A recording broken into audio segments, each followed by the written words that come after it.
une romance qu'elle a longtemps voulu cacher.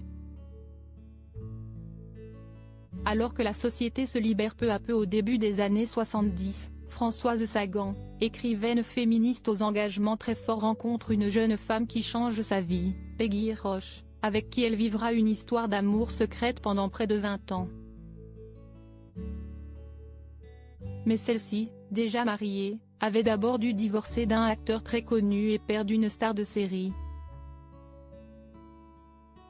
Ce mercredi 21 juin, elle aurait eu 88 ans, Françoise Sagan, qui a marqué le XXe siècle par son écriture si particulière, nous a quittés en 2004 après plusieurs années difficiles, rongée par les addictions et une très grande dépression.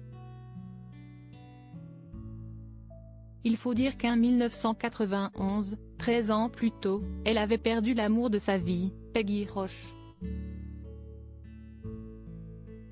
Mannequin et créatrice de mode, la jeune femme avait 6 ans de plus qu'elle et lorsqu'elles se rencontrent, au début des années 70, l'attirance est immédiate. Mais les deux femmes sont engagées, après un mariage avec Guy Scheller, Françoise Sagan est unie au mannequin américain Robert Westhoff, dont elle a eu un petit garçon Denis, qui a une dizaine d'années. Peggy Roche, quant à elle, est mariée avec l'acteur Claude Brasseur, qui marquera plus tard par ses nombreux rôles, La Boum, Un éléphant, Ça trompe énormément, Camping, etc. Et qui est également le père d'Alexandre Brasseur, Demain nous appartient.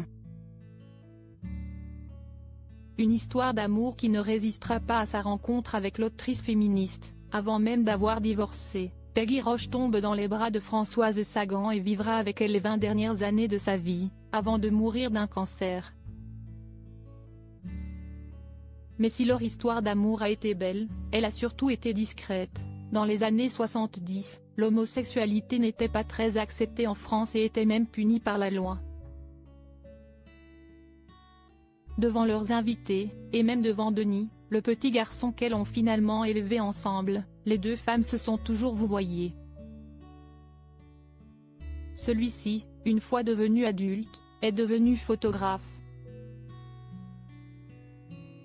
Et dans une autobiographie, il n'a pas hésité à témoigner de tout l'amour que sa mère et Peggy se portaient.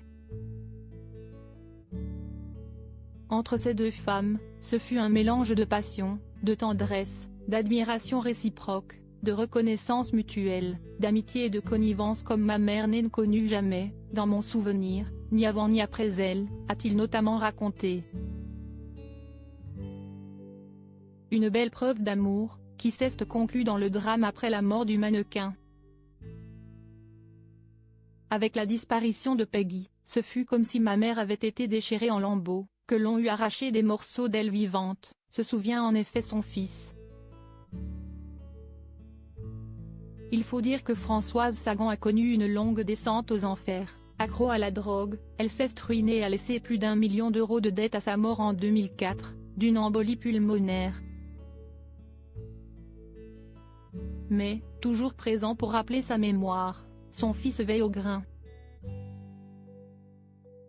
Et s'est assuré que les deux femmes reposent aujourd'hui dans le même caveau.